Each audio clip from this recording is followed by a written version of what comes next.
主角原本是一位中学教师，过着安稳但逐渐窒息的生活，却因疫情与制度压力，开始探索人生的可能性。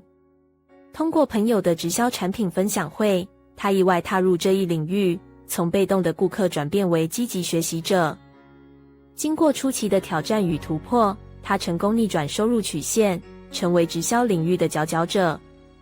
透过数位行销转型，用社群吸引客户，建立个人品牌，并开始打造团队系统。